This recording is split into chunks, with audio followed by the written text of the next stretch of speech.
ఒకటిగా మీకు మన ప్రభు అయిన యేసుక్రీస్తు నామములో వందనాలు. ప్రైజ్ లార్డ్ చెప్తాం. రైట్. అయితే ఓ ప్రశ్నకు నాకు సమాధానం చెప్పండి. మనము చర్చికి ఆరాధనకి ఎందుకు వస్తున్నాం? ప్రశ్న. నువ్వు ఇక్కడ ఆరాధనకి నువ్వు నేను కలిసి ఇక్కడికి వస్తున్నావు లేదా? ఎందుకు? కారణం చెప్పాలి. కాలేజ్కి ఎందుకు వెళ్తున్నావు?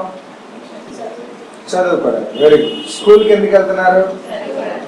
భవాని ఉద్యోగం దేనికి వెళ్తున్నాం? అమ్మా సంపాదించుకోవడానికి. రైట్, అంతే కదా? సో మనం చేసే ప్రతిదానికి ఒక కారణం ఉంది. దానివలన నీకు ఏదో వస్తుందనో లేకపోతే ఏదో జరుగుతుందనో చేస్తున్నాం. కారణం లేకుండా జీవితంలో ఏది చేయట్లేదు కదా. మరి చర్చికి కారణం ఉండొచ్చారా? కారణం లేకుండా వస్తున్నారా? మనం అందరూ ఇక్కడ దేనికి వస్తున్నాం?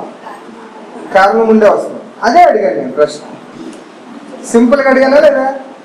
ఎందుకు వస్తున్నాం ఇక్కడికి? అంతేనా? సో ఆ కారణం మనం తెలుసుకోగలిగితే మనకి క్లారిటీ ఉంటుంది. ఎప్పుడైనా జీవితంలో ఏదైనా సాధించాలంటే క్లారిటీ ఉండాలి. నువ్వేం చేస్తున్నావు, ఎటు వెళ్తున్నావు, నీ గమ్యం ఏంటి అనేది నువ్వు తెలుసుకోగలిగితే నీకు ఒక ఫోకస్ ఉంటుంది. నేను ఎక్కడికి వెళ్తున్నాను? స్కూల్కి వెళ్తున్నాను. దేనికి? చదువుకోవడానికి. దేనికి చదువుకోవాలి? లోకంలో చదువు కావాలి కాబట్టి. బతకాలంటే చదువు కావాలి. అంటే బతకాలంటే అన్ని విషయాలు తెలుసుకోవాలి. తెలుసుకోవడం కోసం స్కూల్కి వెళ్తున్నాను. స్కూల్లో నేర్పిస్తారు, కాలేజీలో నేర్పిస్తారు కాబట్టి నేను వెళ్తున్నాను. రేపు పొద్దున ఏ ఉద్యోగం చేయాలన్నా, ఏ వ్యాపారం చేయాలన్నా, ఏది చేయాలన్నా కనీసం మినిమం భాష, మనిషితో మనిషి మాట్లాడాలంటే భాష నేర్చుకోవాలి. భాష నేర్చుకోవాలంటే స్కూల్లో నేర్పిస్తారు కాబట్టి స్కూల్కి వెళ్తున్నాను. నీకు ఫోకస్ ఉంది, నీకు ఒక టార్గెట్ ఉంది, నీకు ఒక ఎయిమ్ ఉంది. అదేవిధంగా చర్చికి వస్తున్న మనమందరము మనకు ఆ టార్గెట్ ఉందా? పాయింట్ అది. సో దేనికి వస్తున్నాం? అది తెలియక వస్తున్నామా అనేది మనం గమనించాలి. ఆదివారం వస్తున్నప్పుడు ఏ ఆశతో వస్తున్నావు ఇక్కడికి? నువ్వు వాట్ ఈస్ ద విష్? నీ కోరుకునేది ఏంటి? ఆదివారం వచ్చేటప్పుడు నువ్వు బయలుదేరేటప్పుడు ఆశ కలిగి తయారవుతున్నావే. వై? ఎందుకు అనే క్లారిటీ ఇక్కడ ఉందా నీకు? అమ్మ నాన్న వెళ్తున్నారు, నేను వెళ్ళిపోవాలి. లేకపోతే ముందు నుంచి చిన్నప్పటి నుంచి వెళ్ళడం అలవాటు, కుటుంబం అది నేర్పించింది కాబట్టి వెళ్తున్నాం. అలాంటి ఆలోచనలు ఉన్నావా? లేకపోతే మనకంటూ మనకి ఒక ప్రత్యేకమైన ఆలోచన ఉందా? ఉంటే నీకు క్లారిటీ వస్తుంది. ఎందుకు ఈ ప్రార్థన, ఎందుకు ఈ బైబిల్, ఎందుకు ఈ మాటలు, ఎందుకు ఈ పాటలు, ఎందుకు ఈ ఆరాధన, ఈ సహవాసం దేనికి? ఇది గమనించకపోతే క్రైస్తవ్యంలో మజా ఉండదు. యువర్ క్రిస్టియన్ లైఫ్, మన క్రైస్తవ జీవితంలో మజా. You should know the difference. అవునా కదా? లోకంలో ఎందరో భక్తులు ఉన్నారు, అవునా కదా? చాలా భక్తులు ఉన్నాయి కదా, ఎన్నో విధాలుగా భక్తులు ఉన్నాయి. అందరూ దేవుణ్ణి పూజిస్తున్నారు. ఎవరి విశ్వాసంలో వారు దేవుణ్ణి పూజిస్తున్నారు కదా. సో నీకంటూ ఏదైనా ప్రత్యేకత ఉందా? అది నువ్వు గమనించాలా. అది గమనిస్తేనే నీకు you feel the taste, you will see the difference. నువ్వు ఆ ప్రత్యేకత చూస్తావు. ప్రత్యేకత అంటే ఆ డిఫరెన్స్. ఇక్కడ ఏంటి ప్రత్యేకత? నువ్వు ఈ బైబిల్ గ్రంథంలో నేర్చుకుంటున్న వాటికి బయట లోకంలో నేర్పించేదానికి ఏంటి తేడా అనేది నీకు తెలియాలి.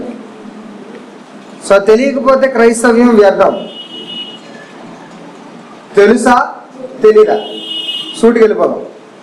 టైం వేస్ట్ చేయకుండా తెలీదంటే తెలుసుకుందాం. తెలుసు అంటే 2 పాయింట్లు చెప్పండి. ఏం తెలుసు అంటే? తెలీదు తెలుసుకుందాం. Very good. ఫ్రాంక్గా ఉన్నావు. Very good. 20 సంవత్సరాలు అయిపోయింది, 30 సంవత్సరాలు అయిపోయింది, మరి తెలియకుండానే వస్తున్నాం మనం. గుడ్. చెప్పు, ఏదో అంటున్నావు? ఏంటి?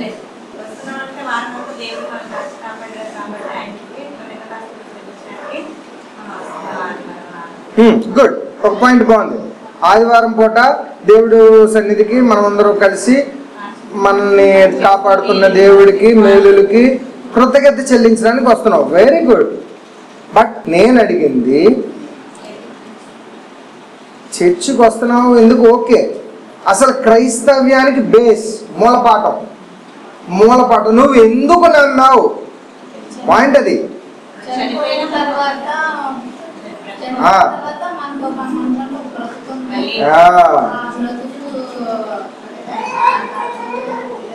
చెప్పు చెప్పు. మనము చనిపోయిన తర్వాత కూడా మనకు ఒక బ్రతుకుంది. చెప్పు. మనము చనిపోయిన తర్వాత కూడా మనకు ఒక బ్రతుకుంది. ఆ బ్రతుకు ఎలా వస్తుంది? ఆ బ్రతుకులో కొనసాగాలి, కంటిన్యూ అవ్వాలంటే ఈ బ్రతుకులో చేసే పనులు బట్టి ఉంటుంది.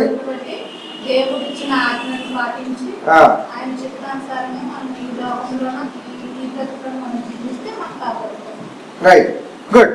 అయితే ఇప్పుడు నువ్వు చెప్పిన కాన్సెప్ట్ అన్ని మతాల్లోనే ఉంది. ఏది? చనిపోయిన తర్వాత మరో బ్రతుకు అనే కాన్సెప్ట్ ఇస్లాంలో ఉంది, హైందవుల్లో కూడా ఉంది. హైందవుల్లో కాకపోతే ఏంటంటే ఎన్నో జన్మలు ఎత్తిన తర్వాత మోక్షంలోకి వెళ్తారు, అది వారి సిద్ధాంతం. అంటే బంగారాన్ని కొలుములో వేడి చేసి మళ్ళీ తీసి మళ్ళీ వేడి చేసి మళ్ళీ తీసి మళ్ళీ వేడి చేసి అలాగా జన్మలు ఎత్తించి ఎత్తించి ఎత్తించి ఎప్పుడైతే బాగా ప్యూర్ అవుతాడో అప్పుడే మోక్షంలో కలుస్తాడని హైందవ సిద్ధాంతం. ఇస్లాం సిద్ధాంతం వారు కూడా ఇంతే. ఈ భూమిలో పుట్టిన తర్వాత ఆయన ఆజ్ఞలు పాటించిన తర్వాత ఆయన ఆజ్ఞలను పాటించి దేవుడి ఆజ్ఞలు పాటించి వెళ్ళిపోతే మోక్షంలోకి వెళ్తా ఉంటారు. కానీ ఇక్కడ ఒక పాయింట్ మిస్ అయ్యారు, చాలా ఇంపార్టెంట్ పాయింట్. ఈ జీవితానికి ఆ మోక్ష జీవితానికి కనెక్ట్ చేసే చిన్న పాయింట్, ఎలా వెళ్తావు అన్న పాయింట్ ఇంపార్టెంట్. మనము ఏం చెప్పుకున్నాం సేపు? మీరు చెప్పింది ఏంటి? ఆయన ఆజ్ఞలు పాటించి ఆయన చిత్తానుసారంగా చేసి బ్రతికితే వెళ్ళిపోతాం. అది అన్ని సిద్ధాంతాల్లో ఉంది. బట్ ఇక్కడ నువ్వు నేర్చుకునే దాంట్లో ప్రత్యేకత ఒకటి ఉండాలి, చిన్న పాయింట్, ఒక పాయింట్. ఈ జీవితానికి ఆ జీవితానికి మధ్య కనెక్టింగ్ ఒకటి ఉంది, చిన్న పాయింట్. అదే సీక్రెట్. అది లేకపోతే మోక్షంలోకి వెళ్ళాం. అన్ని సిద్ధాంతాలు చెప్పేది ఏంటంటే భూమి మీదకి రావటం, పుణ్య కార్యాలు చేయటం, దాన్ని కర్మ అంటారు. కర్మ ఏంటంటే మనం చేసిన దానికి ప్రతిఫలం అనుభవించడం, విత్తిన దాన్ని కోయకం. ఓకే, కర్మ అంటారు దాన్ని. అంటే ఇప్పుడు మంటలో చేపెడితే ఏమవుతుంది? Cause and effect. కాజ్ ఏంటి? మంటలో చేపెట్టడం. ఎఫెక్ట్ ఏంటి? కాల్పం. అర్థమవుతుందా? బాగా ఎక్కువ తినేసాం అనుకో కడుపు నొప్పి వస్తుంది. Cause and effect. కాజ్ ఏంటి? తినడం. ఎఫెక్ట్ ఏంటి? కడుపు నొప్పి రావడం. ఇలాగా చేసిన ప్రతిదానికి ఒక ప్రతిఫలం ఉంటుంది. ఇది సర్వసాధారణం అన్ని సిద్ధాంతాలు. అయితే మోక్ష మార్గంలోకి వెళ్ళాలంటే పుణ్య కార్యాలు చేస్తే సరిపోద్దా? పుణ్య కార్యాలు చేసినంత మాత్రాన మోక్షంలోకి వెళ్ళిపోతావా? పాయింట్ అది. మరేంటి ఆ కనెక్టింగ్ పాయింట్ ఏంటి? చూడు, లోకంలో బోల్డ్ మంది మతస్థులు ఉన్నారు, బోల్డ్ మంది విశ్వాసులు ఉన్నారు, ఎన్నో మత విశ్వాసాలు ఉన్నాయి. అన్నిట్లో ఇదే సేమ్, ఇస్లాంలో కూడా ఇదే. బట్ అక్కడ లేనిది, అక్కడ వారికి లేనిది ఇక్కడ నీకు నాకు ఉన్నది ఏంటి? ఆ ఒక్కటే కనెక్ట్ చేస్తున్న మోక్షంలోకి. వారికి స్క్రిప్చర్స్ ఉన్నాయి, మనకి స్క్రిప్చర్స్ ఉన్నాయి. The only one thing which connects us to the eternal life, అదే మన ప్రభు అయిన యేసుక్రీస్తు నామం పేరిట విశ్వాసం ఉంచుతాం. క్రీస్తు లేనిదే మోక్షం లేదు. లోకములో అందరికీ మోక్షం వస్తుంది అనుకుంటున్నారు, పుణ్య కార్యాలు చేస్తే మోక్షం వచ్చేస్తుంది అనుకుంటున్నారు. మనిషి చేసే కార్యాల వల్ల మోక్షంలోకి వెళ్ళడు. ఒకే ఒక్క బలి జరిగిపోయింది, అది యేసుక్రీస్తు వారి బలి. ఆ బలిలో నువ్వు విశ్వాసం ఉంచి ఆయన రక్తంలో నా పాపాలు కడగబడతాయని నమ్మితే నువ్వు మోక్షంలోకి వెళ్తావు. అదే కరెక్టింగ్. ఒకే ఒక పాయింట్ నీకు ఇక్కడ ఉన్నది, అక్కడ లేనిది. దేవునికి స్తోత్ర.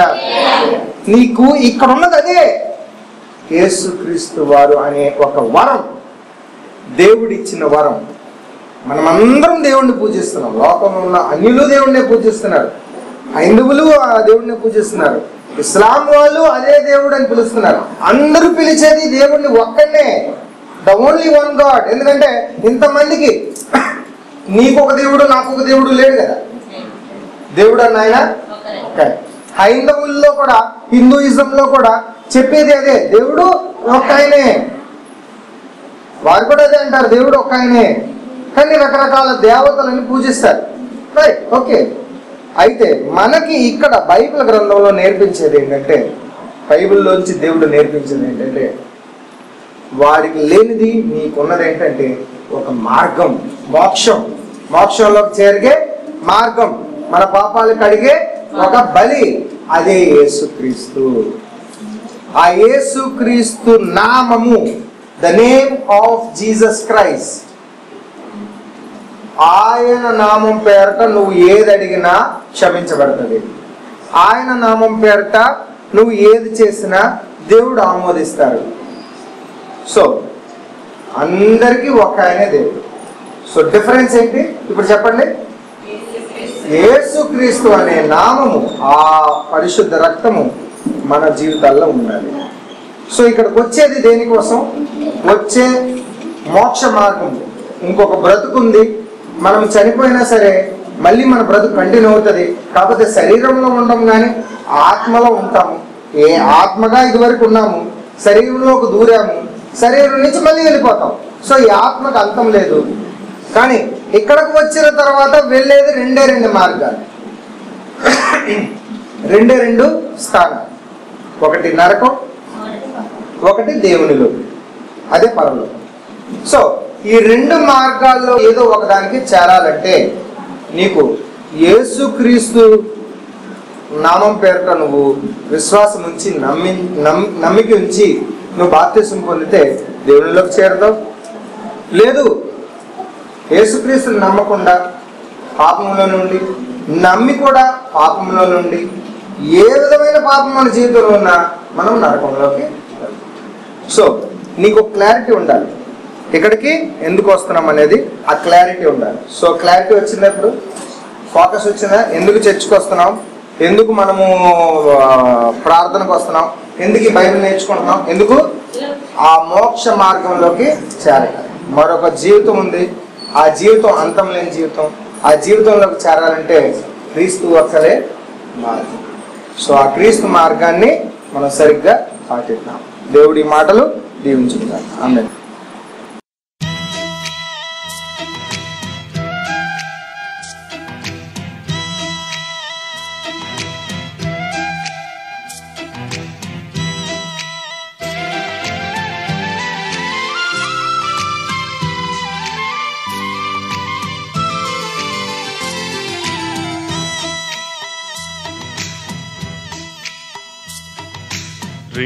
రెండు మార్గాలు జీవం మరణం, రెండు మార్గాలు జీవం మరణం. ఒకటే మోక్ష మార్గము యేసయ్య మార్గం, ఒకటే మోక్ష మార్గము యేసయ్య మార్గం, యేసయ్య మార్గం, యేసయ్య మార్గం, యేసయ్య మార్గం, ప్రభు యేసయ్య మార్గం. రెండు మార్గాలు జీవం మరణం.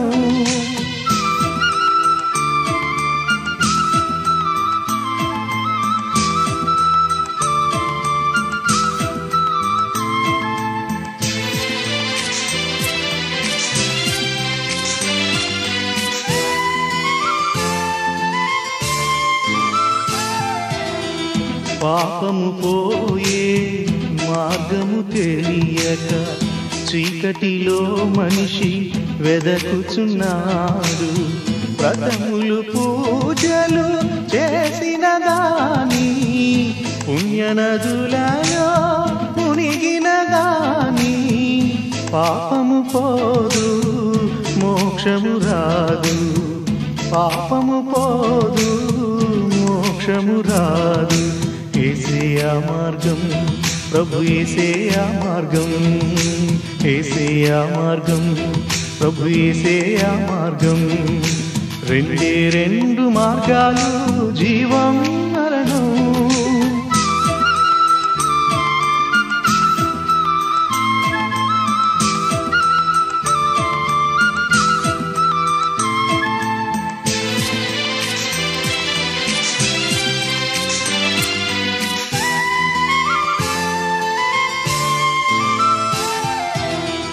పాపిని కోరి సిలువ వరించెను, పాపపు శిక్షను తానే భరించెను.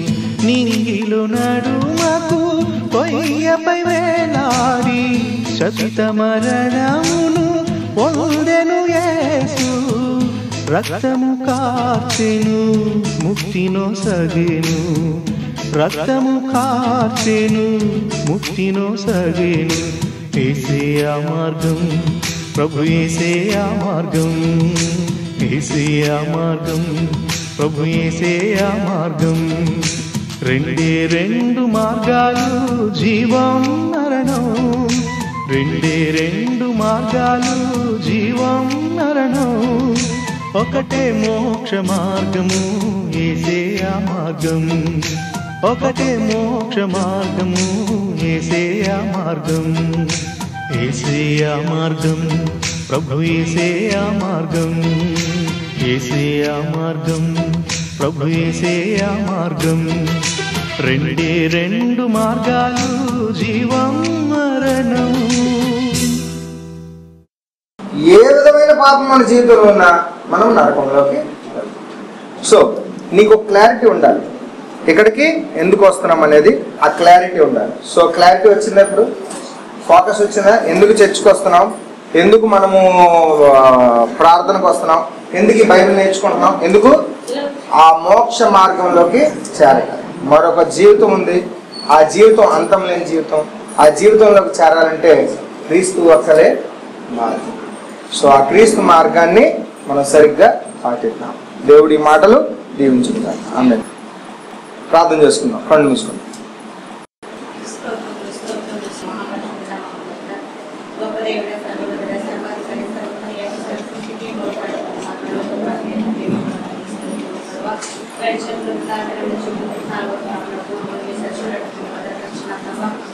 కాపాడి నడిపించిన దాన్ని బట్టి మీకు వందనాలు స్తోత్రములు చెల్లించుకుంటున్నాను ప్రభా.